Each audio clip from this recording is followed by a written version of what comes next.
Intro. This is it, Shakita whispered softly to herself. This is my last fucking chance. She nervously exhaled as her sweaty palm gripped the last $5 bill that was once part a thick bankroll. Shakita had been sitting at the same slot machine in Hollywood Casino for over 3 hours trying to get it to crack. The alluring sound of big payouts and jackpots being won all around her on the casino floor kept her optimistic that she would soon be a part of that elite winning circle. She deliberated about all the thousands of dollars that she had dumped into the slot machine she sat in front of, and had a good feeling it would give it all back to her, and then some. Her last pull on the lever may be the one that would bring her riches beyond belief. For her sake, it had to be. If it wasn't, Shakita would be penniless. Shakita wished she could increase her odds at winning, but with no more money to spare, all she could do was pray for a fucking miracle. She slid the crinkled bill into the machine and waited for it to register. She placed her trembling palm on the lever. Her heart began to pump at an enormous pace. She closed her eyes, not wanting to perceive what would ultimately happen next. Shakita pulled the lever down, hard and intensely, waited for the dramatic outcome. She heard the reels spin in rapid succession until each one came to its own abrupt halt. Then there was complete silence, which scared the hell out of her. She slowly opened her eyes, hesitant to face the harsh reality of what she had already known. Shakita looked fearfully at the number sevens on the reels that failed to accurately line up. At that moment, she wanted to die. It was now lucid in her mind that she had completely lost everything. She was now in a world of shit. Shakita's life literally flashed before her eyes, knowing that all the money she lost never belonged to her in the first place. The money had been property of the notorious Bay Jackson, all $250,000 of it.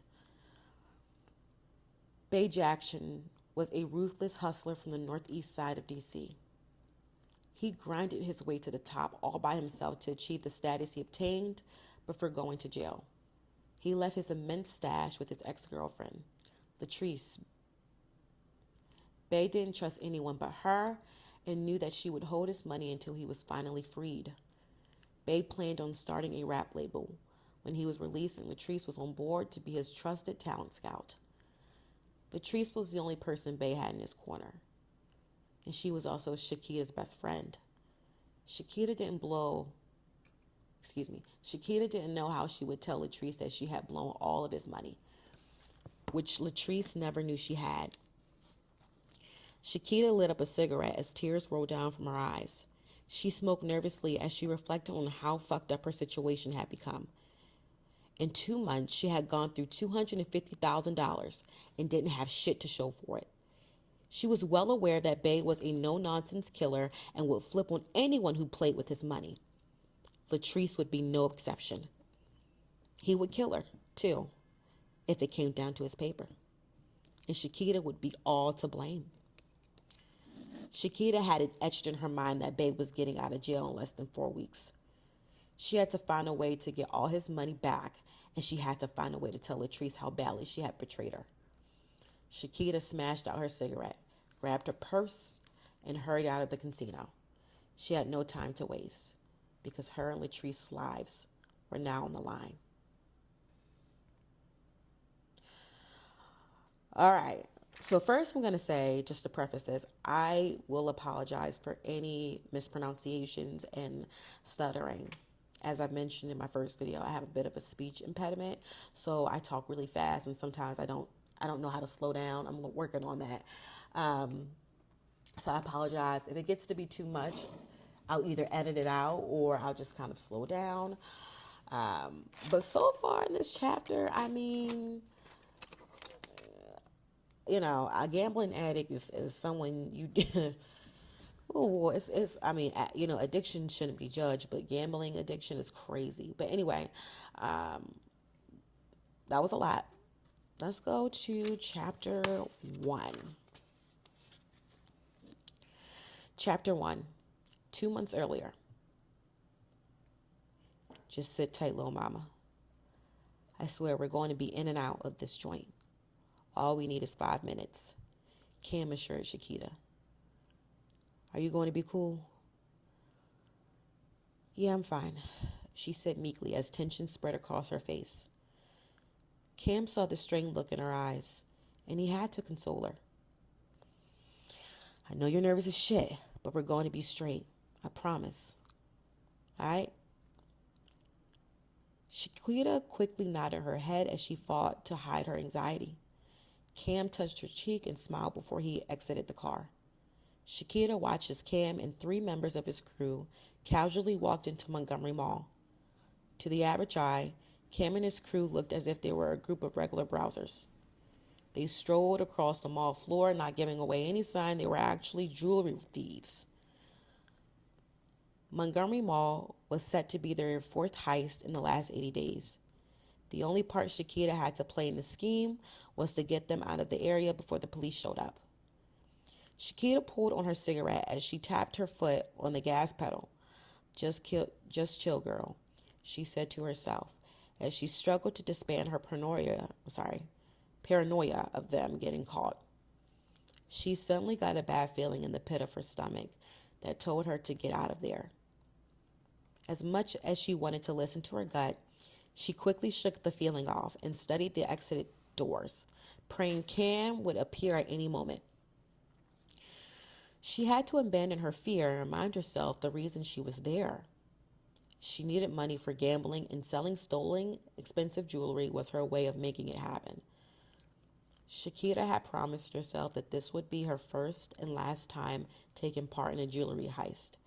She would be one and done, never again allowing herself to descend so low out of monetary desperation.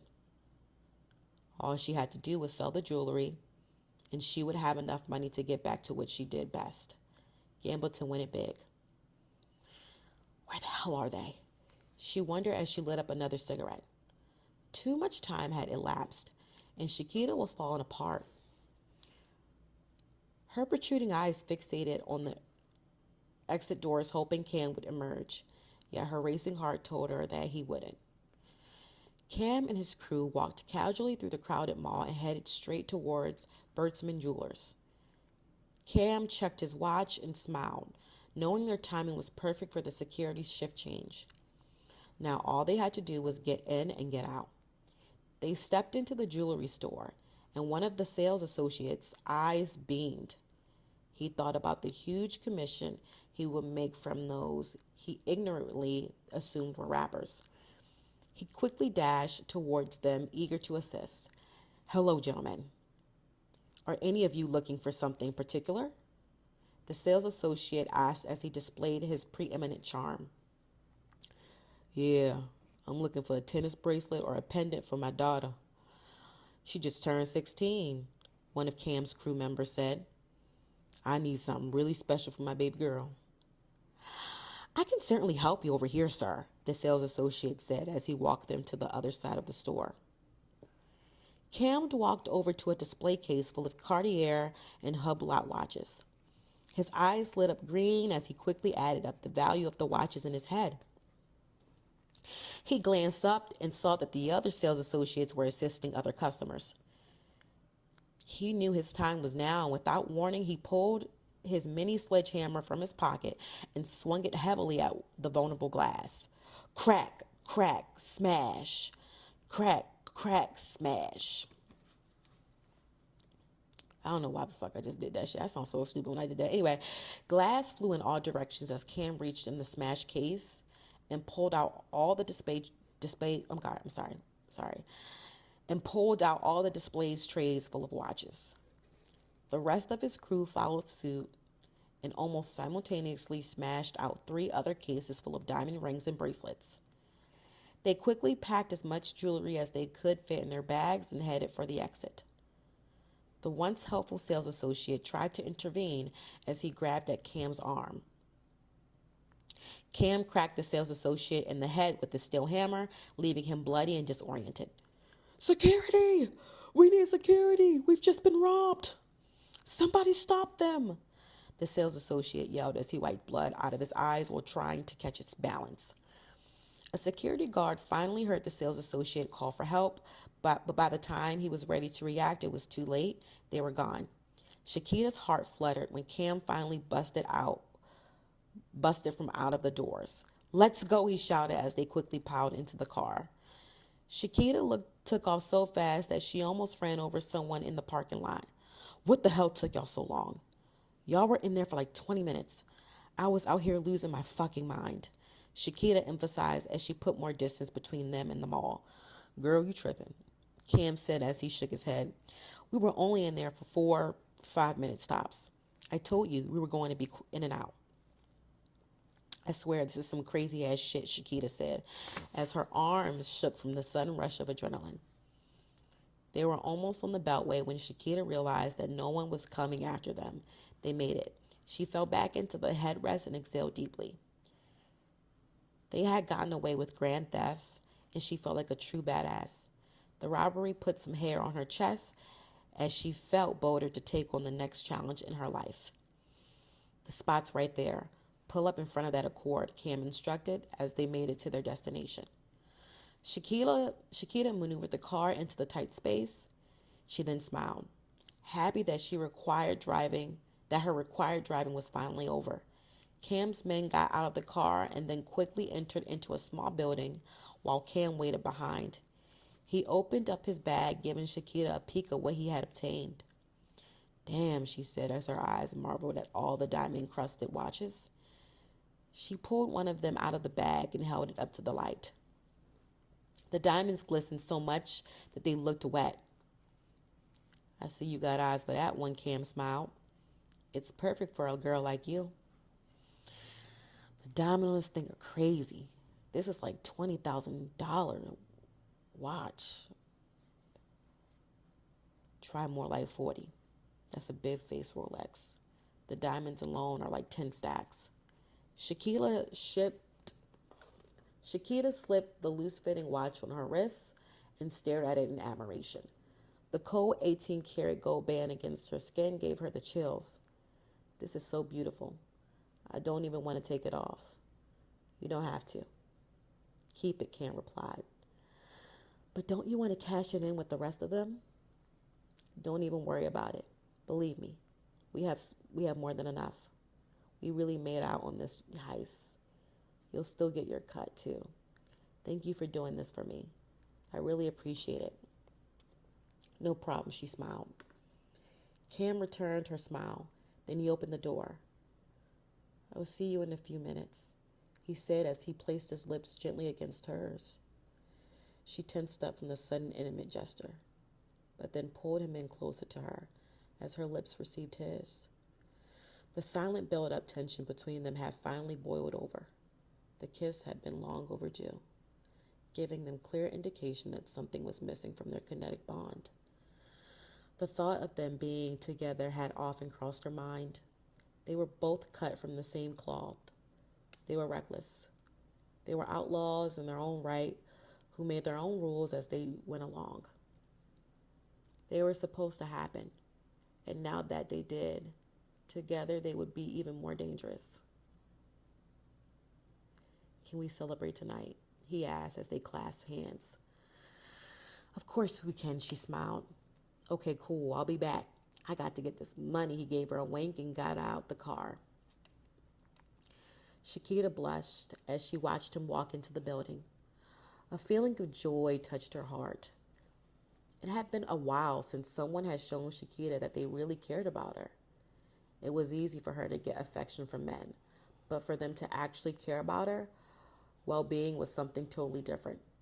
When it came to Cam, there was no denying that she held a special place in his heart. Shakita eagerly eyed the small store across the street and stepped out the car. She was out of cigarettes and needed a fresh pack. She figured by the time she got back from the store, the exchange would probably be done. Thank you, Shakita said to the clerk as she took her change. She placed the coins in her pocket and then retrieved her lighter. She stepped out of the store and immediately lit her cigarette. She then headed back to the car but suddenly stopped in her tracks. The cigarette fell from her lips as she frantically watched the dramatic scene that emerged across the street. Police cars had completely surrounded the building. All three of Cam's crew members were being detained as they were being led out of the building. Shakita couldn't believe what was happening. She was confused to how they were found so quickly or even at all. She had been convinced that they weren't tailed after leaving the mall. She had driven around in circles, making sure that no one was behind them. Something isn't right, she whispered. Police officers cleared onlookers from the street as a tactical team van pulled up to the scene. Shakita's heart started to pound as she thought about Cam still being in the building.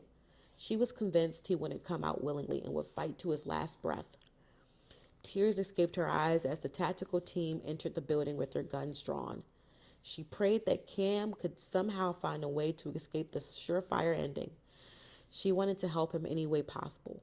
It was almost too late for him to surrender, and she was the only one he would listen to. Cam trusted her over anyone in the world.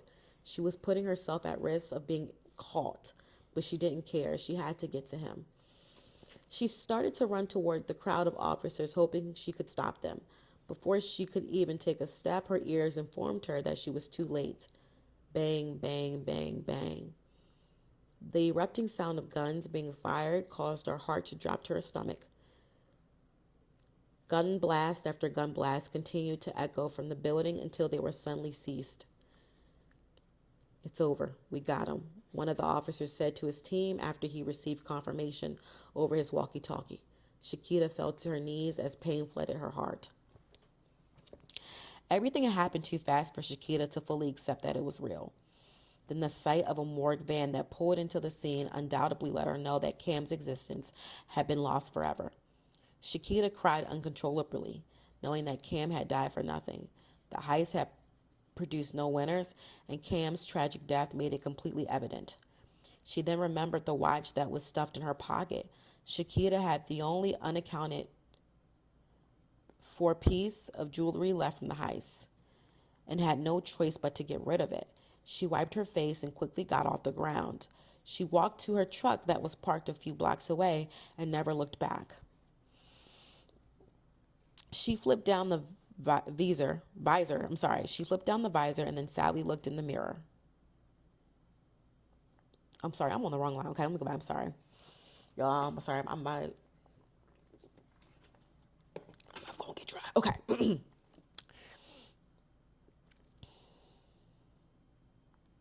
Okay. The next morning, Shakita pulled up to Pawnbrokers Unlimited. She flipped down the visor and then sadly looked in the mirror. She moved her fingers through her blonde highlighted hair and sighed at the thought of needing another color treatment. Her milky tan skin felt slightly desiccated, so she reached in her purse to retrieve a container of Nivea's moisturizing cream. She rejuvenated her skin and then placed her sunglasses over her sunken eyes. She stepped out of her truck and headed straight toward the entrance. The metal newspaper holder grabbed her attention before she entered the pawn shop. She kneeled down and read the top story on the Washington Post. It was a setup, Shakita whispered in awe. The headlining article caused tears to stream down her cheeks. We were never supposed to make it. Shakita continued to read the story. She was astonished to discover that the people Cam were supposed to make the exchange with were undercover cops. She finished reading the story and was assured that no other collaborators were being sought. She didn't understand how she avoided being caught, but she was extremely thankful. Oh, that's right, girl. Oh, Lord. Can I help you? The chubby, light-skinned owner of the shop asked as Shakita approached the counter. Yes, you can. Can I? Yes, you can. I want to get cash for a piece of jewelry I no longer have a need for. Sure thing, baby girl. What you got? Shakita pulled the watch out of her purse and placed it on the glass counter. The man curiously looked at the watch and then back at Shakita. This wouldn't happen to be stolen from anywhere, would it, girl? The man suspiciously asked. If it is, I don't want any part of it. No, it's not stolen. It was a gift from my cheating ex-boyfriend. I don't want anything to do with him or this watch. The man looked at Shakita with doubtful eyes. He was highly aware about all the jewelry store robberies over the past few weeks and didn't want any unnecessary attention drawn to his business. He quickly glanced at Shakita's overall appearance. He saw without a doubt her raw beauty had gotten her a lot of costly things. It was way too often that scorned women came into his shop to sell their once precious items. He saw that Shakita was another hurt soul trying to seek vengeance for her broken heart. He decided to help her. I'll give you 5,000 for it. You can't be serious. $5,000? Do you know how much this watch is worth? She asked, feeling insulted by his offer. Yeah, I know how much it's worth. To me, it's worth 5,000. To you, it should be worth less than that. I think the cheaper you sell it, the more you'll piss your ex-boyfriend off. That's your purpose, right? I know what you're trying to do, and I won't let you take advantage of me. You can easily get 25 for this watch. I want 10 or I'll just go somewhere else. Shakita threatened. She reached down to pick up the watch, but the owner quickly gave her a counteroffer. I'll give you 85,000. I respect your hustle, but that's the highest I can go. I guarantee you no one around will give you anywhere near that much. Go ahead and shop it around, but if you come back here, my offer will go down to 3,000. The choice is yours. Shakita didn't have time to hit every pawn shop in town hoping to get a better offer. She needed money fast and had to make a decision. The watch was the only thing that would forever connect her to Cam. If she parted ways with the watch, she would be left with nothing to symbolize their bond. All she would have left to remember him by were her cherished memories. She sighed deeply, coming to terms with the choice she would have to make. If her conditions didn't progress, it would be inevitable for her to keep the watch regardless. If that happened, she'll be forced to sell it for an even lower amount. She pushed the watch closer to him, confirming her decision. He quickly picked up the watch and gave her a nod that she was doing the right thing. I'll be back with your cash and receipt, he said as he walked to the back of the shop. Shakita rested her elbows on the glass counter and placed her hands under her chin. She felt stupid for what she'd done, but it was the only logical solution to fix her problem. The owner came back with her money along with the receipt. He counted every bill out loud to show her she wasn't getting cheated. Thanks, she said placidly. She hurried out of the shop, not wanting to tear up in front of the store owner. She wiped her swollen eyes all the way until she got into her truck. She stared miserably at the shop as she thought of Cam. This keepsaker, the keepsake that they briefly shared, which signified their irrefutable connection, would soon be sold to someone else. She assured herself that when she won a jackpot, she would return to reclaim the watch. Time was her only ally, and she prayed she had enough of it to make all of the efforts count. With a fresh stack of money in her possession, she felt the tide would surely turn in her glorious favor. She cracked a weak smile as she headed to Hollywood Casino. Shakita pushed herself away from the crap table and rushed into one of the casino bathrooms. She screamed and pounded her fists against the wall, outraged and disillusioned about what had taken place. Two Caucasian women quickly exited the bathroom as Shakita continued her emotional rant. She was sick to her stomach and heartbroken that she had failed to win once again. Not only had she sold the watch that Cam had given her, but the amount she received for it had been completely diminished. She was back to being broke and felt like the most ill-fated person in the world. If I would have just kept my stupid ass at the If I would have just kept my stupid ass at the slot machines instead of fucking around with that damn crap table bullshit, I would still be out there fucking playing. I could be up right fucking now, she screamed in her head. Her chest heaved up and down as she paced the bathroom floor.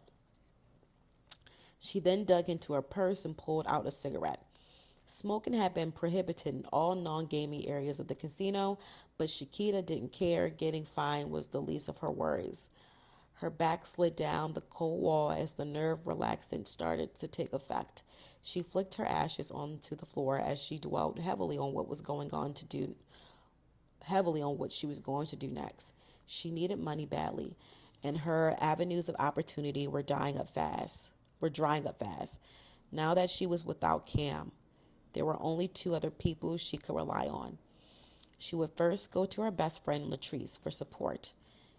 If and only if it really got chaotic for her, she would be forced to ask that certain individual for assistance.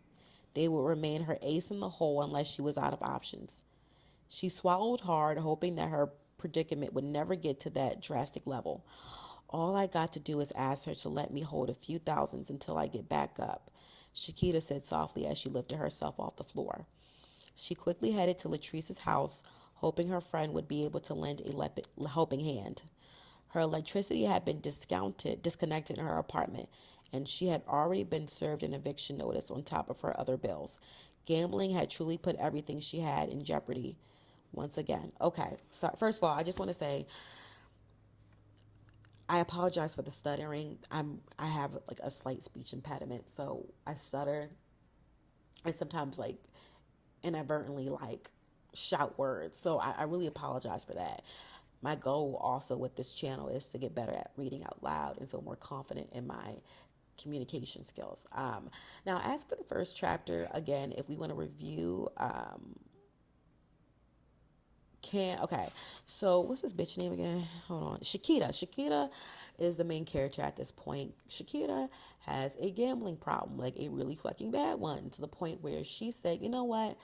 I will be the getaway driver because I have a gambling addiction I have to fuel and I need money fast.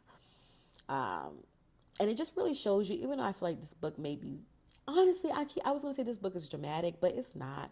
There are really some addicts, some gambling addicts out here that fucking will lose everything just to gamble and lose everything and still want to fucking gamble.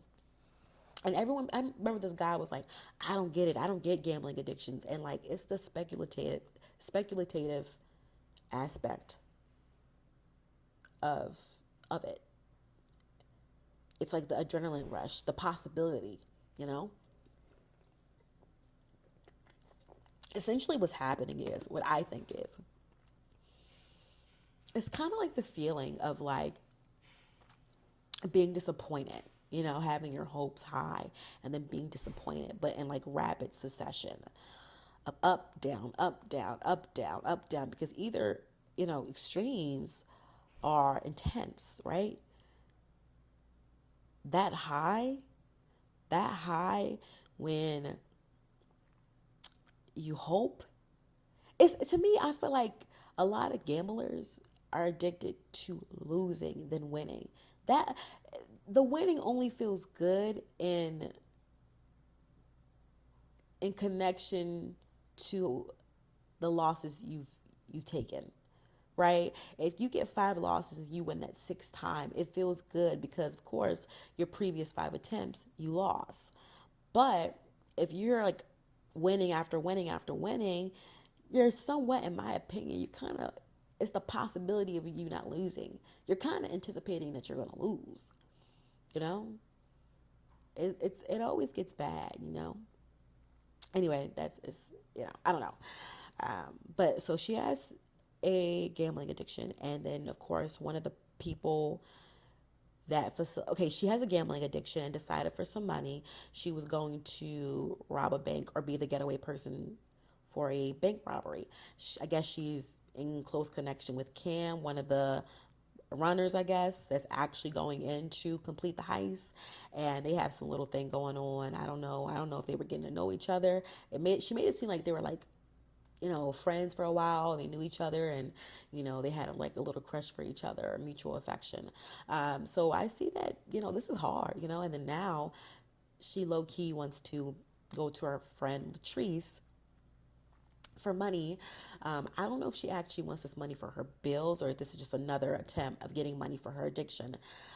She didn't really say. She mentioned she had an eviction notice and, you know, outstanding bills, but she didn't really mention that she was needing money for that specifically.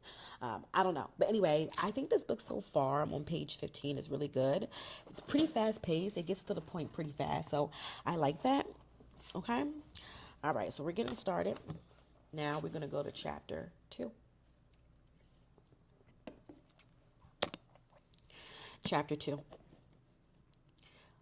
Latrice stared blankly at the ceiling as Bay dug into her flesh with his overbearing and powerful stroke. Oh my God, bitch, we get into it. Bitch, we get into it. Okay, let me calm my ass down. Oh my God, girl. God, okay. Ooh, okay. Get myself together. The harder he pumped, the more her face tensed in agony. She enjoyed rough sex, but not with Bay. He always unnecessarily took it to another level, somewhat violent. He was a sadist. Bruised knees, bite marks, and bleeding nipples were always part of the outcome, bitch. Not bleeding nipples. Okay, so whenever she complained, more intense pain would be inflicted upon her. Remaining silent and submissive would be her best option. All she ever wanted to do was survive the brutal sex acts and make him content in the progress. I'm not laughing. I'm sorry. I'm not laughing at that. I'm not laughing. It's just, okay. Open that pussy up for me, girl, Bay said as he pumped harder. He clasped his hands around her neck and then pinned her left leg up to her shoulder. Latrice grunted as her breathing became compromised. She started to drool all over Bay's hand, fighting to get air into her lungs. Come on, girl, if you could get this pussy as wet as your fucking mouth, I might be able to bust. Damn. First of all, hold on. Latrice blocked out his callous insult, and she began to lose her consciousness. Her eyes twitched as she choked on the saliva that was trapped in her throat. Right before she blacked out, Bay released the grip on her neck.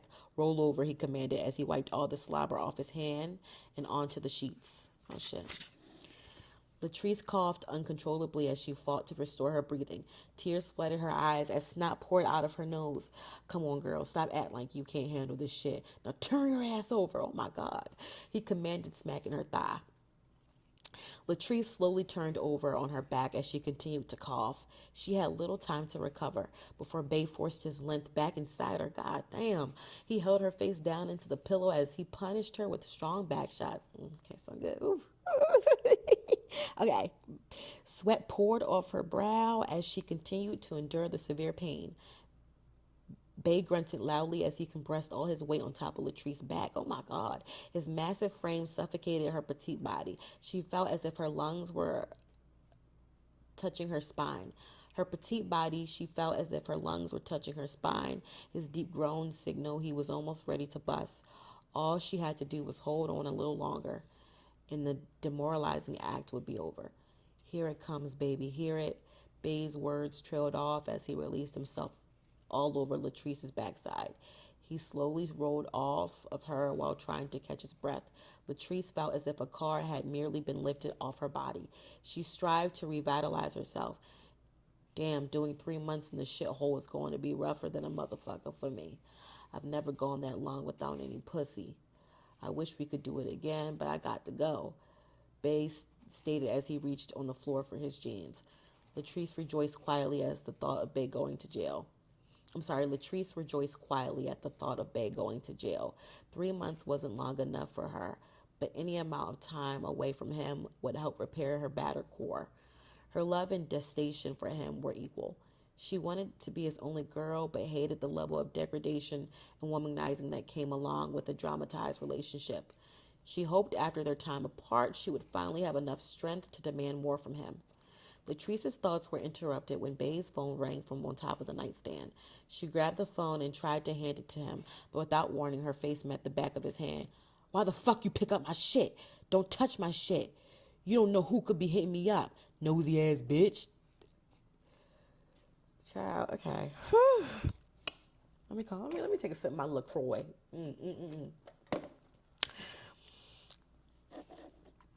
He shook his head and then answered the phone. Hello? Yeah. What's up, my nigga? All right. I'll be down in a minute. He hung up the phone, then looked over at Latrice as blood trickled from her nose. You brought that upon yourself. Nobody told you to touch my shit. I didn't even look at it. On top of that, I don't care who calls you. You be the one tripping off shit like that, not me. Bay put his shirt back on and waved her off, as if what she was saying didn't matter. Latrice felt slighted as blood continued to pour from her nose.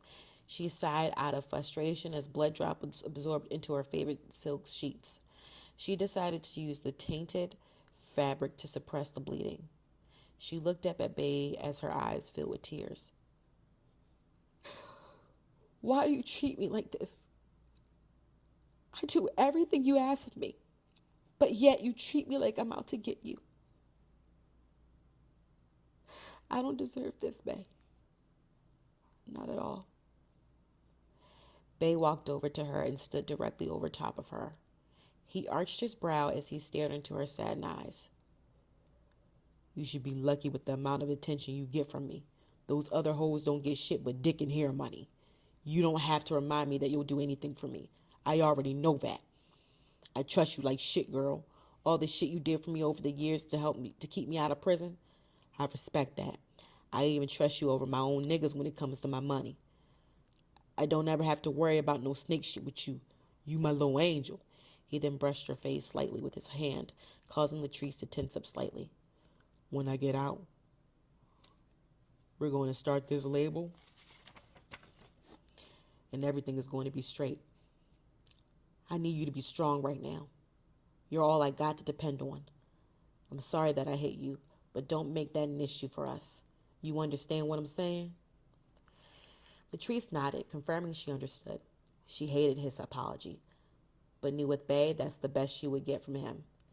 He was a hardened thug, and never displayed vulnerability to anyone, no matter how much he was at fault.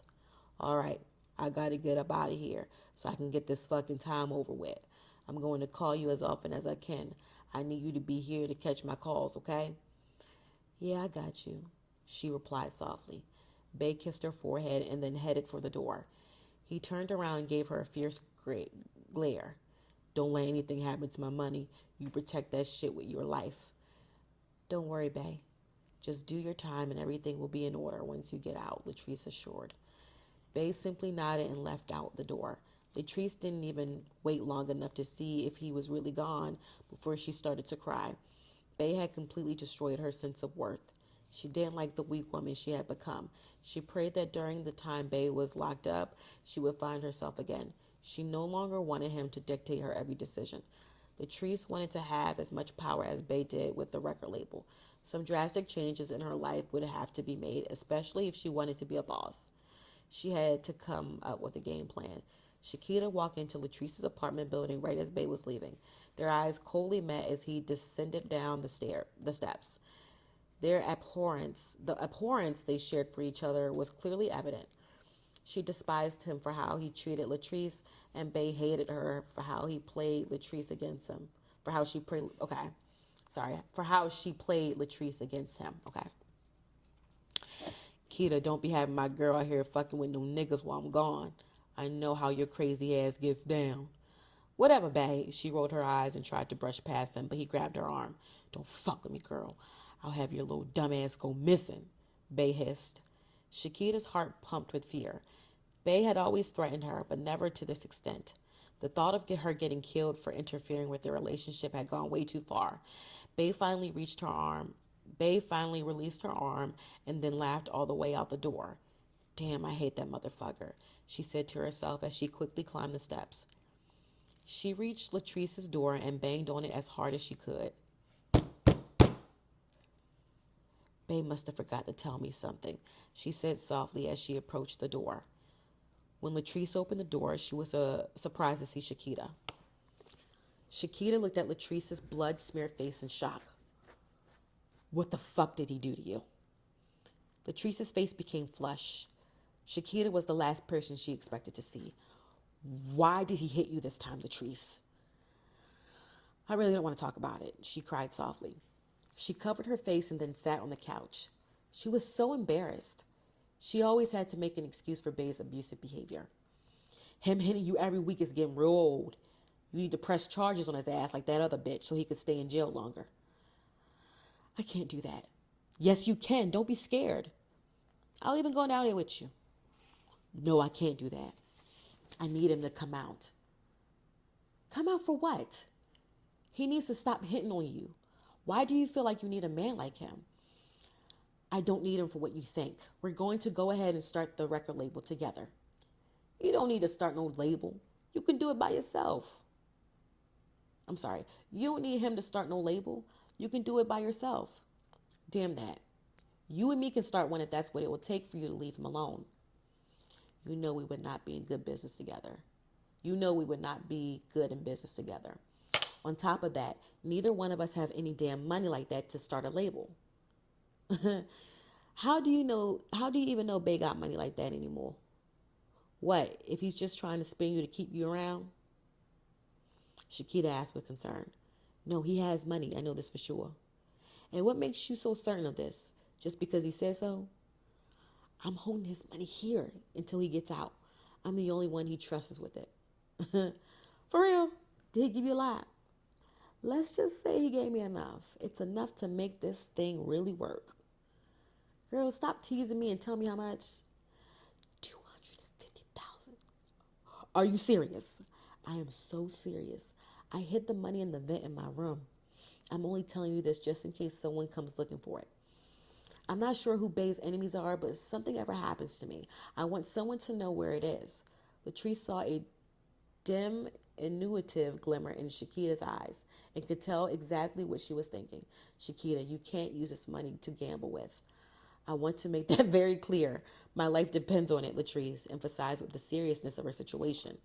Shakita was an impulsive gambler, and being around money was her Achilles heel. Latrice really had no one else to trust with the money.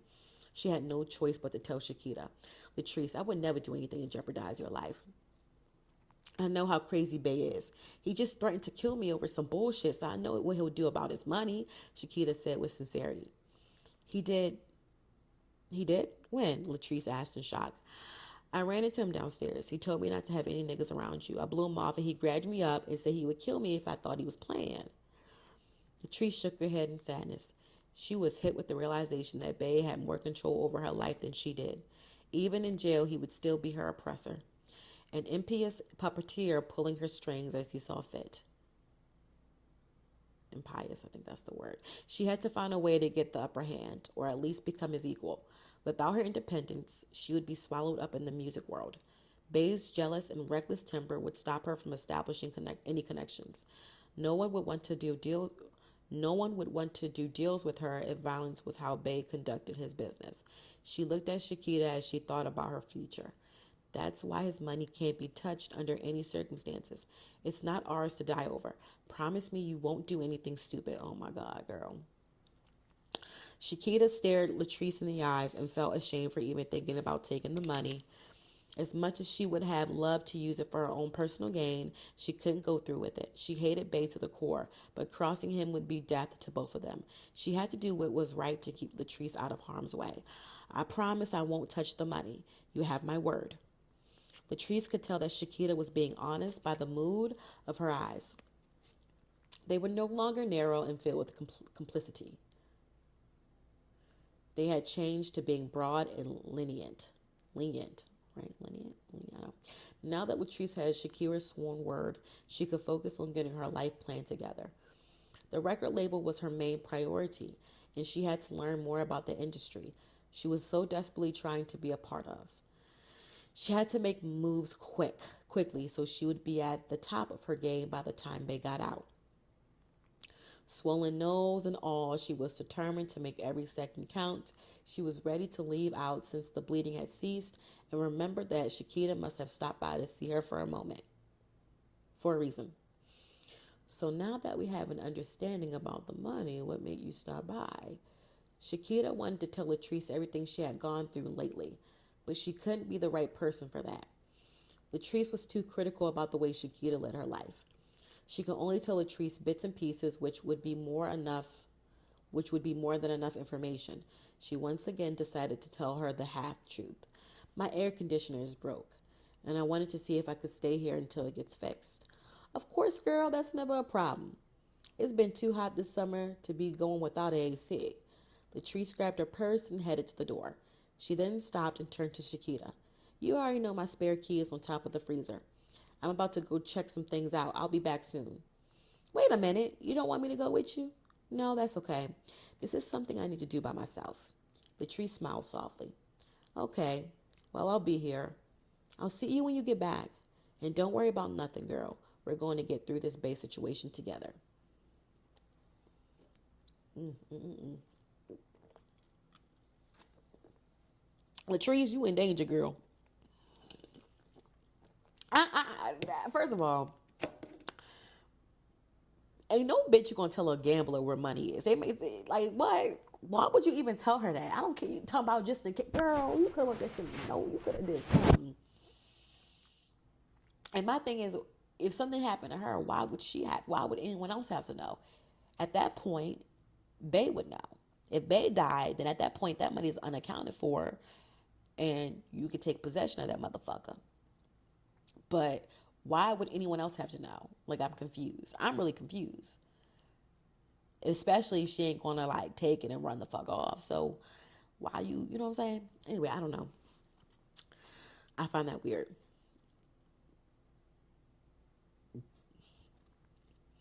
Latrice beamed as she looked gratefully at her best friend. All they had were each other. And it touched her heart to know that no matter what she went through, she was never alone. She valued their friendship more than anything in the world. Latrice was rest assured that she could leave Shakita alone with the money. Thanks, girl. She grinned as she left out the door. Latrice had been long gone while Shakita lay jittery on the couch as she watched TV. She was alone with the money and couldn't stop thinking about it. She sporadically peered into Latrice's room where the large sash had been securely hidden. I promise I just have to find another way, she said to herself, as guilt overshadowed her urge for deception. Time and time again, Latrice had been her only benefactor. There was no one else willing to help advocate her struggle with addiction, which allowed loyalty to override her shameful obsession. Shakita vowed that she would do right by her friend this time and find another alternative alternative alternative to get the money she needed. I'm sorry, y'all, it's my speech impediment. I apologize. As the days went on, Shakita still couldn't come up with a solution to resolve all her financial needs. When she went back to her apartment to get more clothes, she discovered that her water had been shut off. Shakita was now without electricity, water, and soon facing eviction. She now had her back completely against the wall. Her face grimaced as the thought of failure overwhelmed her mind. She withdrew her last cigarette from her pack as tension impeded on her emotions. Latrice had started to leave her alone in the apartment more often than she should have. The more her trust was tested, the harder it became to resist temptation. She paced in front of Latrice's bedroom as the urge to enter heightened. Shakita swore that she wouldn't touch the money, but the more she stayed around it, the harder it became to resist. All she needed was to take enough to pay off her expenses and gamble with, then put it back when she won. She believed she was good for it and decided to take a chance.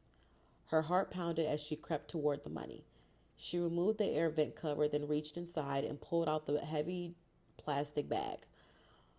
She feasted her eyes on the numerous bands of $100 bills as drool fell from her open mouth. The more she marveled over the bundles of cash, the less she felt guilty for going after it. All I gotta do is win and put it back. That's a gambler's favorite word. Okay. Latrice will never know it was missing. I can do this, Shakita assured herself. She quickly placed a total of 10 bands in her purse that equaled $10,000.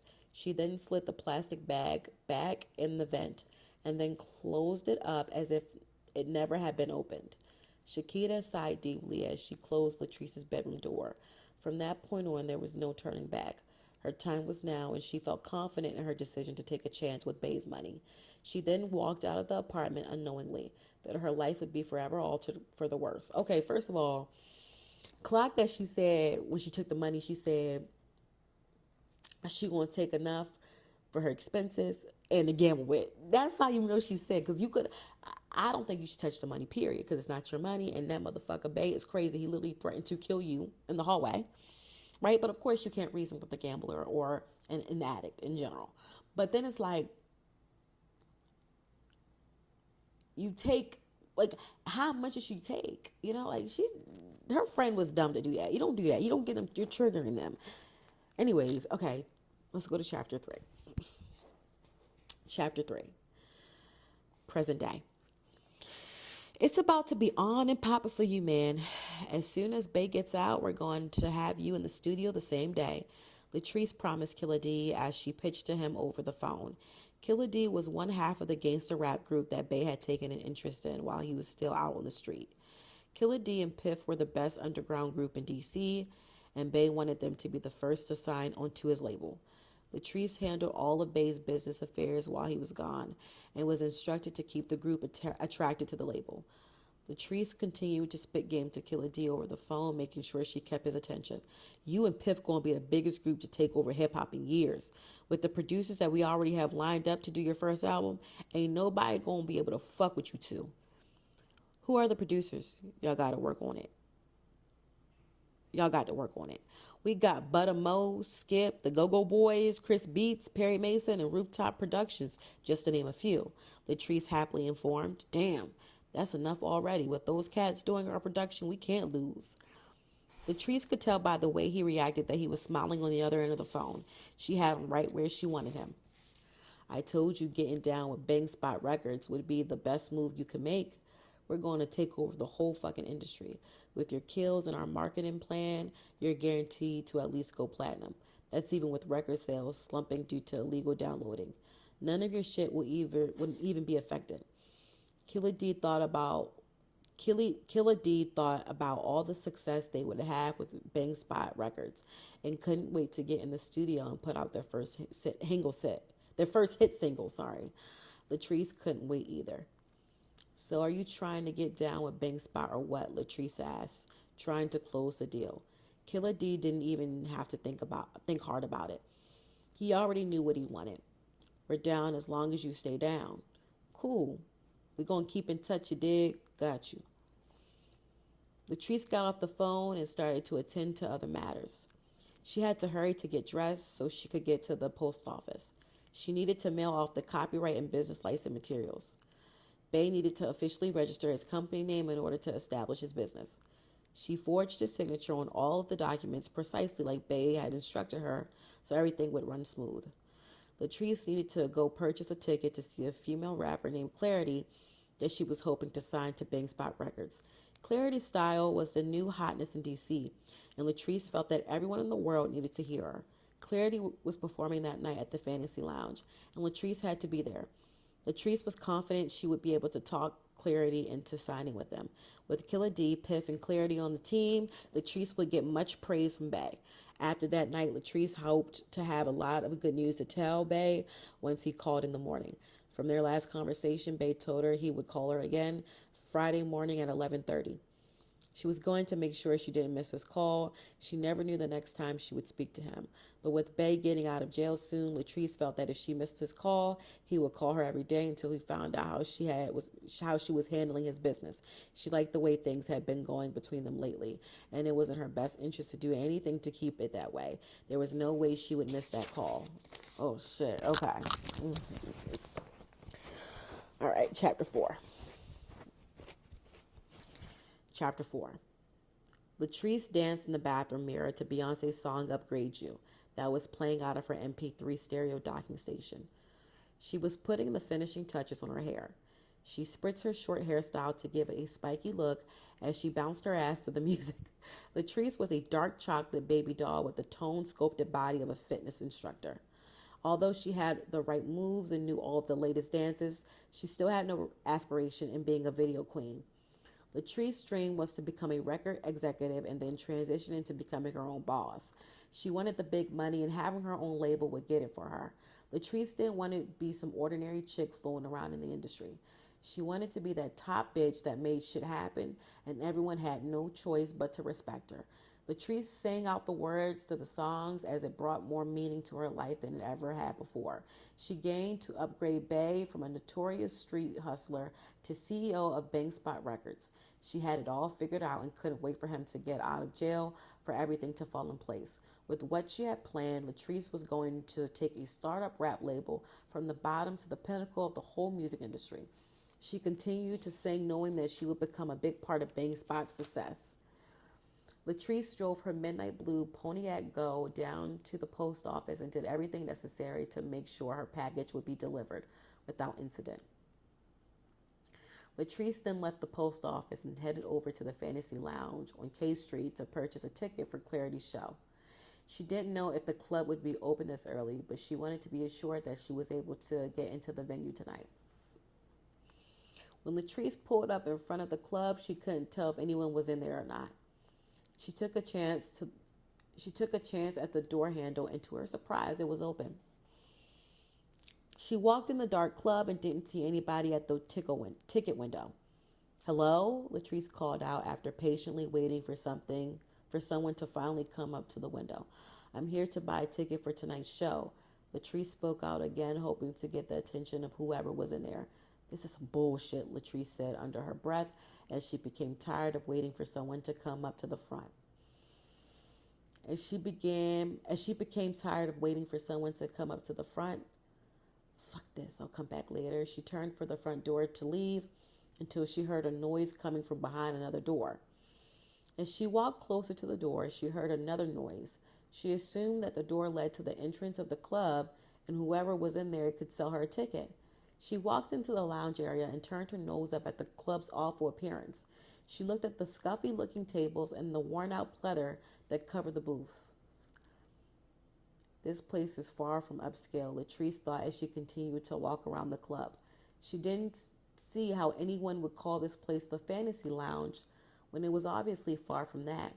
Maybe it was nice back in the day when it first opened, but it looks like some shit now. Latrice heard another noise coming from behind the curtain on the stage. "Hello?" Latrice hoped that the person behind the curtain heard her this time and would come out. "What you doing in here?" a lady asked, quickly poking her head out of the curtain. "I was trying to buy a ticket for tonight's show, but no one was up at the window. I thought I heard someone back here, so I came to see if someone could sell me one." "That's cool," the lady said as she started to walk off the stage toward Latrice. "At first, by the way you were dressed, I thought you were the damn Inspector people." Latrice had on a white blouse, black shirt, and 4-inch BCBG heels. She considered her wardrobe very classy, but didn't think her outfit spelled out professional. "I guess I'll take that as a compliment. My name is Latrice," she said as she extended her hand. "Nice to meet you, Latrice. My name is Fantasy." "Your Fantasy?" Latrice found it shocking as hell to find out that this light-skinned, overweight woman was the one and only Fantasy. But then again, Latrice took one look at Fantasy's matted hair and dingy clothes and it became clear to her why the club had such a shabby appearance. "You got a nice spot here," Latrice said, not knowing what else to say about her. Fantasy waved off her compliment. "Girl, you ain't got to lie to me. I know this joint ain't nothing but a damn hole in the wall. This place ain't been up to par in years. Why don't you fix it up?" "I ain't got the money to do much of anything with this place now. Shit, I can't even change the light bulb in here without filling it the next month." "Well, if keeping this place is so much of a problem, why then don't you sell it?" Fantasy sighed. "This place needs so much work done to it. I don't know who in their right mind would buy it. Besides, I couldn't sell it anyway.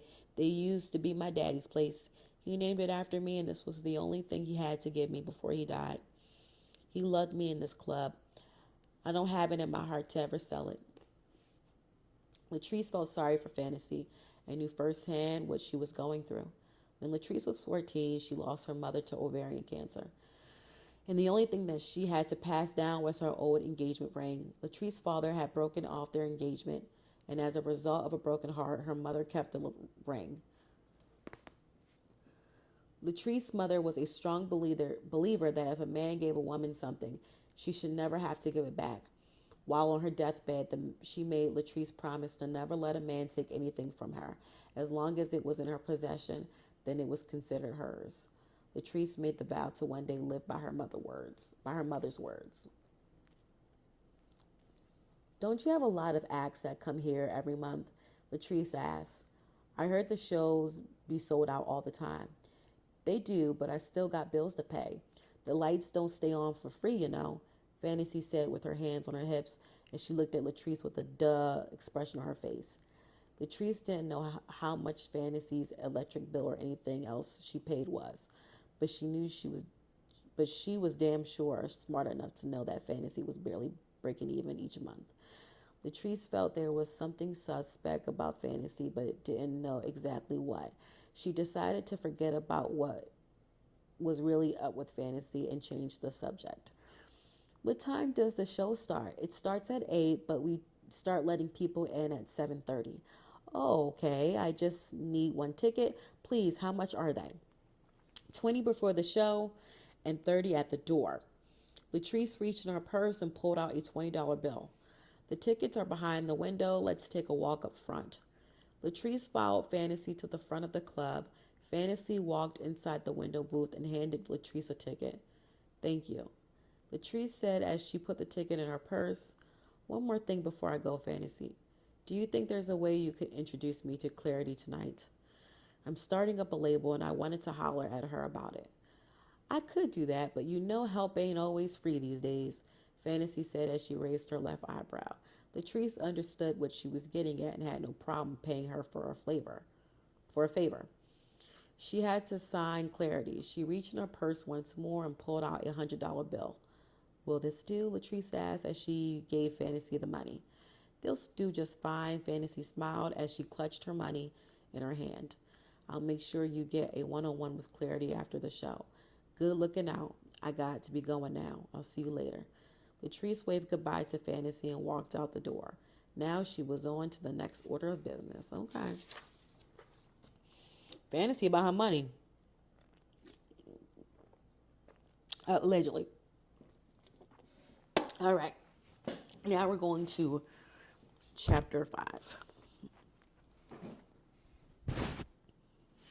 Shakita quickly took her eyes off the road to look down at her ringing cell phone and saw that Latrice was calling her. She decided not to answer the phone. She didn't know how to tell her she'd blown all of Bay's money. This was crazy ass shit. She felt bad for putting her friend in a bad situation, but she couldn't do any apologizing yet. She had one more scheme she had to try first before she went to Latrice. If she could get all the money back, then she wouldn't have to tell Latrice anything. She needed some fast cash, and the person she could turn to during extremely rough times was Eric. Eric had been so many things to her long before Cam. She used to work for him prior to becoming his lover. She wanted to leave her troubled past behind, but couldn't yet. She needed Eric more than ever and couldn't afford to be foolish by being stubborn. She made the call to Eric and he picked up when the third rang. Hello? Is this Eric? She asked softly. Who is this? It's Shakita. What up, Petita Shakita? How you doing? He said in a playful tone. Shakita hated when he called her Petita Shakita. She knew he only called her that because it rhymed, but she thought it was corny of him to say. It is corny. Shakita was built extremely well and was damn sure far from being petite. I'm okay, but I need to talk to you about something. Is there a place I could meet you? She asked anxiously. Sure, there sure is. You know where I'm at. You know my door is always open for you. That's what I was hoping. I'll be there as soon as I can. Shakita hung up the phone and started concentrating on driving again. She lit up another cigarette, attempting to soothe her nerves. Shakita hated stooping low to work for Eric, but she had to until she made enough money to go gambling again. See, not even thinking about your motherfucking friend money, talking about to go gambling. You're like, okay, anyway. She figured once she made it back to the casino, she could win big. She believed it in her heart, and no one could tell her any different. She was born a risk taker, and that's what risk takers do. Shakita parked her green Explorer in a parking garage on 19th Street Northwest. Eric owned the Black Emporium, which was on the same street. The Black Emporium was an upscale gentleman's spa that serviced from getting a massage to having your wildest sexual fantasy fulfilled. Shakita hated to come to this place. It absolutely wasn't for her. She was much more of a mover and a shaker than waiting to play someone's submissive whore. Yet she had to revert back to her past in order to fix her future. She sighed deeply and then thought back on the day she first met Eric. 3 years earlier, Shakita stuffed her hands in her jacket as the sudden drop in temperature caught her off guard. She continued to step carefully through the snow as she headed to her bank's automatic teller machine. Please let me have something in here, she said as she placed the card into the machine. Her face quickly drooped as she stared at the screen. $2.30. I can't do shit with that, she stressed. Anxiety had started to get the best of her, and she yearned for a cigarette. She had no more money on her and would have to endure this long bus ride home before she could be able to smoke again. She started to stump toward the bus stop as the cold air nipped at her ears. There was a small blue and orange object in the snow that managed to get her attention. She leaned over to get a closer look, and to her surprise, it was a PNC debit card. She picked it up and felt that the card was still warm and guessed that it had been dropped recently. It might not have been canceled yet, she thought to herself.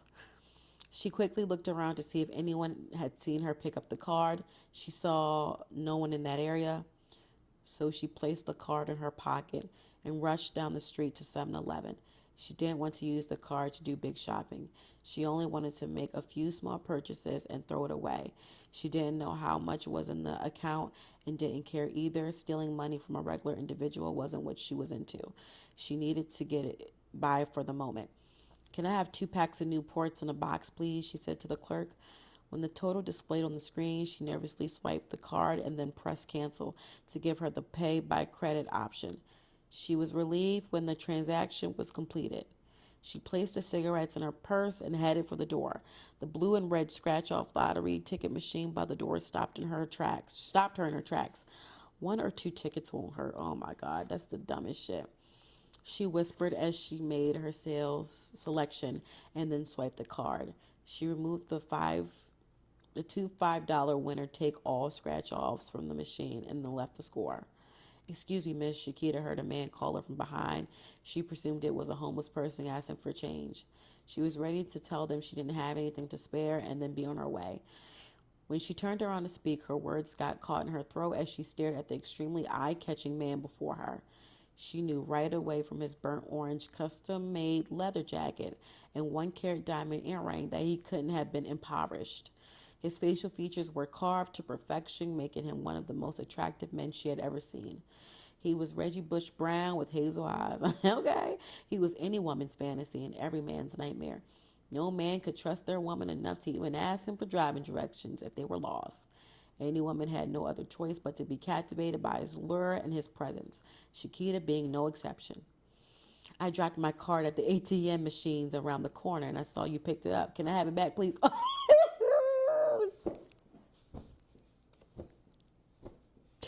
Nah, I saw you pick it up. Can I have it back? Stop. That's embarrassing. Bitch, don't you hate when you get caught stealing? Mm-mm-mm. I don't be mad. I be stealing. I be mad when I get caught. I'm like, what the fuck? Child. Mm-mm-mm. And your name is? She asked timidly, wanting to make sure the name he said matched the card. Eric. Eric Falls. Oh shit, she said to herself. I'm so sorry. Here you go, she said as she handed him his card. Thank you, he quickly smiled. So do you always use people's cards you don't know to buy cigarettes and scratch offs? Ooh, he quote that. I swear I've never done anything like this before. I was out of money. I needed a cigarette really bad. Oh my God, this is so embarrassing, she said, covering her face with her hands. I can pay you back. I really didn't mean for this to happen. Eric sensed her reaction was real. He didn't see her to be the conniving type. What he saw was a beautiful woman who had fallen on rough times. He presumed all she needed was a break, an opportunity that he could effortlessly provide. That was if she wanted it. Instead of paying me back, I have a small proposition for you. Shakita looked at him sideways and placed her hand on her hips. Please don't tell me you want me to have sex with you so I can avoid you pressing charges. I don't get down like that. He grinned. That's not what I had in mind. I want you to see if you want anything with the scratch offs. If so, you can pay me back that way. That's a lot, nigga. You know what you meant. And what if I don't win anything? Then you let me take you to dinner. Is that a deal? Just dinner? Just dinner and good conversation, I promise. I feel like he sickly knows she got a gambling addiction. I don't know. I don't know. Maybe I feel like he kind of like a know, or maybe he knows because that was way anyway. I don't know. Let's look out for Eric Falls' ass. He weird.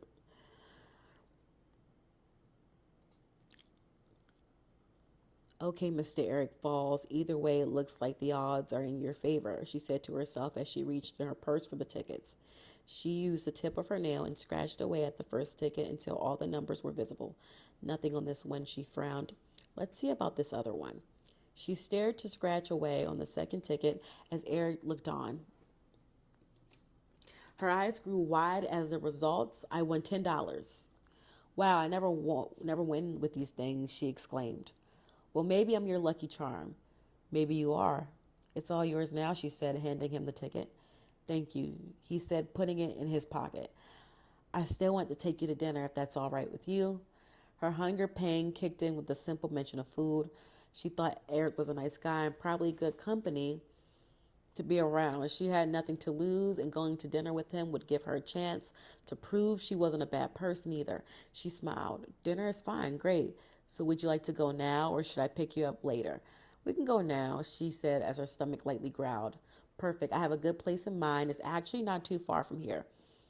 We can walk there if you don't mind. Okay.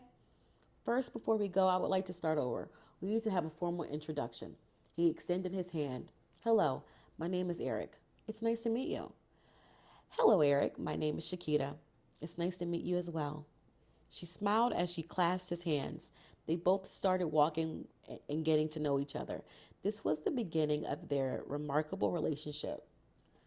Good evening, Mr. Falls. We have a table ready for you. The matre, oh my God, this is French. I don't even know what that means.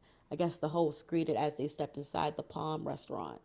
Shakita was surprised that the host knew Eric by name as they were led to their table. Eric engaged in short conversations with very distinguished looking male patrons. She realized Eric had to be someone of importance. They were finally seated in a glass enclosed private room. Shakita sat at the table in awe as she took in the panoramic city view. She had never been in such a classy setting and started to feel out of place. She tugged at her clothes as Eric took notice.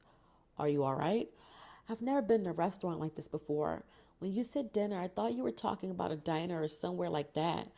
I'm so underdressed. Everything on this menu is so expensive. The sauce for the steaks is $15. That's crazy. $15 for sauce? No, that's fucking crazy for real. That's crazy. Seriously. I'd be mad when it's an extra fucking dollar. I'd be like, oh my fucking God, y'all so damn fucking, like, I can't. Anyway, Eric chuckled at Shakita's innocent concerns. He found it attractive that such a pretty girl had yet to really experience life. She was so unaccustomed to the fine conditions he was easily privileged to that he instinctively wanted to spoil her. I know that's right. He looked at her like she was a warm ball of clay that could be molded to his liking. He could put her on an elite status like he had done for so many women before her, only if she were willing. That's a good little hick. Ugh, bitch. Okay, Eric Moss. Well, that would be such a team. Imagine if you had that in real life, like a nigga. Like I know it's crazy, like yes, we team. Like we don't need no man. We're strong. But if a person, especially a man, a fine ass man, wants you to elevate, not just fuck him and stuff and be tied to him, but he wants you to, leave the situation in a better position than you came, When you had somebody like that, it's a different type of attraction, bro. I swear. Okay. It's okay. You're dressed fine. Don't be afraid of the prices. Please order whatever makes your stomach happy. If I were you, I would get the oh my God, filet mignon. It's amazing. Okay, she then checked the price of the steak. She shook her head, realizing she had never eaten anything that expensive. The waiter came to the table and took their order. Shakita took a deep breath and smiled at Eric as their dinner date began. After a few glasses of Merlot, Shakita was completely at ease. Her stomach was full of the best tasting steak she ever had, as well as being completely saturated by Eric's nifty charm. She loved how his words flowed from his mouth so smooth and effortlessly. She was so intrigued with Eric that she wanted to know everything about him, most importantly, what type of work he was into. So, Eric, tell me, what profession are you in? And how do you know these people that are in here? She asked as she sipped her wine. Eric grinned as he placed his glass down on the table. Well, I'm actually in a few professions, Those gentlemen you saw were clients of mine. I provide them special services. Mm. And what special services would those be? Let me ask you this first. Have you ever heard of the Black Emporium? No, what is that? It's a spa that provides female companionship. Shakira was in shock. What? You run an escort service? Not just an escort service. I like to call it an upscale pampering shop. Oh my God, I thought you were a lawyer or something. I was a lawyer, but now I'm an entrepreneur that serves the whole district. And those men you saw me talking to, guess what they do? They're members of Congress. Ooh, bitch. That'd be like, y'all, I'm gonna wake some tea up real quick, but let me keep reading. Are you serious? You're involved in some straight up scandal type shit. Have you met the real Olivia Pope? Nope, I'm not trying to either. Wow, what you do is so mind blowing. I would have never imagined. How long have you been doing this? I'll be celebrating 5 years in February. This business has been really good to me. I've been blessed with a great staff. So I guess your girls do pretty well for themselves. They most certainly do, he grinned, taking notice of Shakita's increased curiosity. Let me ask you a question, Shakita. Have you ever stripped before? Oh, Lord, no, but the way they be ballin', I can honestly say that I thought about it plenty of times. Those hoes are out here winning. Believe me, my girls do more than ball out. They make more money in 1 month than most people make in a whole year. I think you should come check the spot out and see what you think about it. I guarantee with your raw beauty, you could really do well there.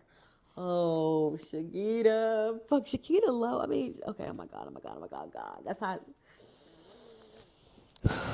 Okay, y'all, let's continue. Shakita never thought about working in a sex shop. Having sex for money was something that she always frowned upon. Now that she was 18, she started looking at the world in a whole new scope. Everyone that she knew with money was getting it the fast way.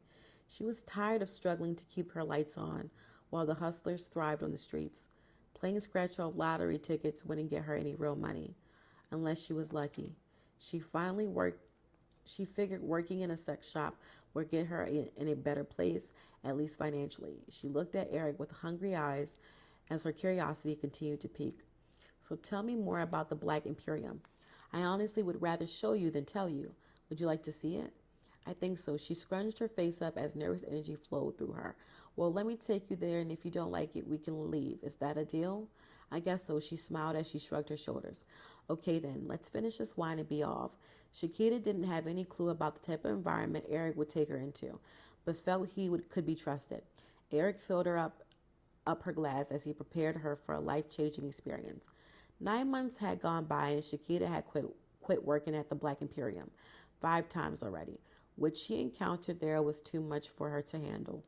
Eric paid her well exactly like he promised, but it was what he didn't mention up front that made her detest his entire establishment. Not only was Eric a business owner, but he was also a drug dealer and pimp. The pimp part was made a lot of sense. He made his girls do drugs runs all across the country. His girls had to have sex with the drug bosses and then with the hustlers to whom delivered the product. Eric wanted to please his clientele on both ends, which he felt represented a superior business model. Yo, this shit is crazy. Oh my God. Eric had as many clients coming through the Black Emporium so as he did out in the streets. He controlled a sizable prostitution ring that stretched all the way to Pittsburgh. Eric sought after clients who were too ashamed or feared being seen by someone they knew walking into a sex shop. Eric understood that discretion was every customer's number one demand, and he was more than willing to fulfill their requests, as long as a dollar amount was attached. Shakita's gambling addiction got worse when she started working at the Black Emporium. Some of the other girls took weekly trips to Atlantic City, and Shakita started going with them. The rush she got after winning $5,000 from a slot machine sent her over the edge. Scratch off tickets were a thing of the past, and she graduated to where the real money was being won high stakes gambling. The more she played, The further her addiction took control of her unbalanced life. She never wanted to return to the one place that had gotten her so much, that had given her so much, but so little at the same time. Shakita declared that the last time she left the Black Emporium, it would be wiped away from her memory, but once again she was back. Shakita walked into the front door and saw that everything was actually the same as it was when she left there 9 months ago. As she opened the custom made wrought iron door, she could smell the aroma of fresh cut roses that were neatly dispersed throughout the structure. The scent from the roses interlaced with the perfume selection of the day that was used to increase the arousal of all male suitors. The walls in the spa were made of white marble with a 14-karat gold speckle pattern. All the decorations and furniture were inspired by ancient Rome with Caesar's accented affiliations. The Black Emporium was the most beautiful, devilish nirvana that was wrapped up in four walls, and Shakita simply despised it. Shakita walked past rows and rows of waiting clients as she walked to the receptionist's desk. All the men looked at her with wondering eyes, hoping she could be the girl whose services they would pay for. Shakita could feel their eyes on her, but she intentionally avoided looking at them, not wanting to provoke their yearning. The men continued to stare at her ass as she stood at the counter in her Lucky Brand jeans. "I'm here to see Eric," Shakita said to the unfamiliar female receptionist. "May I have your name?" the receptionist politely asked. "It's Shakita. He's expecting me." "Okay, one moment, Shakita," the receptionist said as she picked up her phone to dial Eric's extension. "Eric, there's a Miss Shakita here to see you." The receptionist waited for his response and then hung up the phone. "All right, here's your card. He told me you know where his office is," the receptionist said as she handed Shakita a silver access card. The Black Emporium offered 8 different service levels, which were all categorized by colored access cards. The cards came in pink, red, blue, yellow, orange, gold, purple, and black. The pink card was the lowest level service card and the black was the highest. The silver card wasn't a service card at all. It was only given out for persons who were going to Eric's floor. Shakita took her card and walked over to the elevator where she then flashed it at the guard who would allow her to get on the elevator. Once in the elevator, Shakita inserted her card into the access panel. "You are going to level silver," the voice prompter informed her as the elevator began to move. The elevator passed all the other colored floors as it was programmed not to stop until it got to the silver level. "You are at level silver. Please take your card," the voice prompter informed her again as the silver card was ejected right before the doors opened. Shakita took the card and stepped out of the elevator and was now in the center of Eric's office. "Petita Shakita," Eric said as Shakita approached his desk. He had a lit cigar in his hand, but put it down in his ivory marble ashtray once Shakita was before him. He got up to give her a hug. It's been such a long time since he had seen her. "How are you?" he said as he held her tightly to his tall and well-groomed frame. He was draped in a sandy linen, custom-made Armani suit and wore a diamond and platinum Audemars Piguet watch. He always smelled of high-quality scents and looked even better. "I'm not doing too good," Chiquita said sadly as she quickly embraced him. "What's going on?" "I'm in a little trouble, Eric." "What kind of trouble?" "I owe somebody a lot of money." "What happened and how much?" "I can't tell you what happened right now, but I owe him 250,000. Eric shook his head in disappointment. "How do you manage to get yourself in situations like this?" Shakita dropped her head down in shame. "Just being stupid. I guess I didn't mean for it to happen this way, and now I really jammed myself up. You were the only one I could turn to for help." Eric broke their clasp but moved himself away from her. "So I guess you want me to give you the money." "Not exactly give me the money. I mean, I can pay you back any way I can. Just consider it a loan." Eric positioned himself on top of his desk, with his left arm resting on his thigh, while his right foot was still on the floor. "A loan?" "Yes, a loan. If I can recall correctly, I've given you a loan before. Matter of fact, quite a few of them, and you've never paid me back. You always up and disappear and come back whenever you run into another problem. I don't know if I can do it anymore." He was right, but Shakita still had to find a way to convince him that this time would be different. Look, Eric, I know I haven't made good on my promises in the past, but this time it's different. Her eyes started to moisten. This time I put other people in danger and it might cost us our lives. If you help me, I promise I will pay you back every dime. Please help me, Eric. I really need you more than ever right now. Eric dropped his head to weigh out his options. He didn't know whether to believe Shakita this time or not, and he had trusted her many times in the past, and each time she had abandoned her obligation to him. Yet he had an emotional connection to her that he couldn't let go of. Not only did he feel deeply sorry for her, but he also was still secretly in love with her. Eric loved so many qualities about Shakita and wished she could be his perfect lady, but her body and soul were too badly tainted. Shakita wasn't the right woman for him to risk his reputation and everything he worked hard for. Unfortunately, he was a glutton for punishment and couldn't help but to woo her every chance he got. All right, Shakita, I'll help you. I can't give you what you're asking for. A lot of my assets are tied up in investments, along with the development of four more black emporiums. But I can give you something. Shakita felt relieved and wanted to stroke his ego a little, hoping to get him to change his mind and give her the full amount. Thank you so much. I really appreciate it. Only if you could really know how much I do. She looked around at her surroundings. I can't believe you're adding on to what you built here so far. Are your new locations going to be in the city? Not Harley. I'm thinking bigger than DC. I'm opening in Atlanta, Las Vegas, LA, and Hong Kong. What the fuck? Bitch, not Miami, fucking Hong Kong. What the hell? You're opening one in Hong Kong. Why there? Hong Kong is a very rich region with a low taxation policy. It's a golden opportunity to start a global network from there. With Hong Kong's strong economic influence on Europe, the UK, Germany, France, and Italy will soon want a black emporium of their own. You are a marketing genius, Shakita said as she walked over to him and stood in between his legs. You are so brilliant and yes, know exactly what you want in life. I wish I could be more like you, she said as she gilded her hand across his firm chest. Eric became weak when Shakita touched him, but he had to be strong and not give in to her flirtatious manner. He felt what she was doing and couldn't let her continue with her advances. I can only give you 10,000, he said as he stopped her hand from moving up his chest, then stared into her eyes.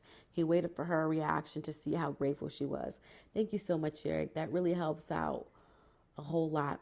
But honestly, I need to find a way to get more. My life depends on it. I'm sorry, but that's the best I can do for you now. I'm sorry, but that's the best I can do for now. How about working for you? Can I work for you so I can get the rest of the money I need? Do you really want to go back to tricking? No, but right now I have no other choice. I need to get that money. Okay, you can work here until you get the money you need. And here, I can't work in here. You know I work better in the streets. True indeed, but you make more money here than you can make out there and with less risk. You already know the high paying clients that come through here, so this would be your best situation.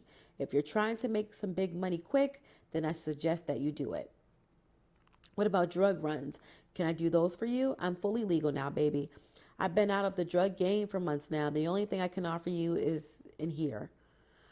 Shakita didn't want to work under Eric's roof, but he was right. She could make more money working at the spa and avoid having to do illegal prostitution on the streets. She took Eric up on his offer.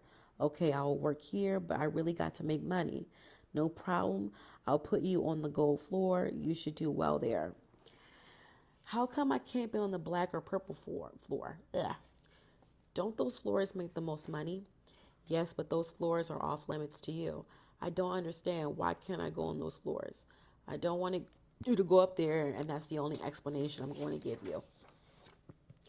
Shakita wanted to know what was Eric's reasoning for not allowing her onto the floors, but she didn't want to aggravate him. I'm sorry, Eric. I stepped out of line. It won't happen again. Don't apologize for what you said. Just don't question me. Shakita nodded her head, making it clear that she understood. Now, when do you want to start? I want to start now. I got to make some money today.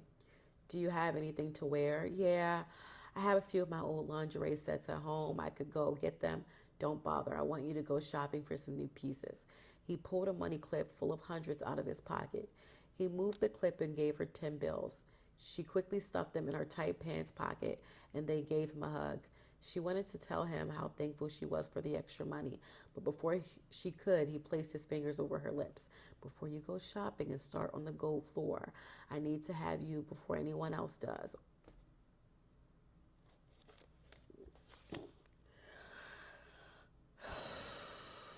Smoking like a true pimp, man. What the fuck, bro? I don't know why that pissed me off. I don't know why. Like, I don't know why that pissed me off. I don't know. Shakita's pussy instantly became sodden from the slightest touch of his finger. She loved the way Eric desired her. She followed him into his master bedroom suite that connected to his office. Shakita had seen in this room many times, and everything still looked the same. I meant the word Ben. Shakita saw that the walls in the room were still painted burgundy as she walked across the glossy hardwood floor. The room was very well shaded by the drapes that kept the sun rays from coming in.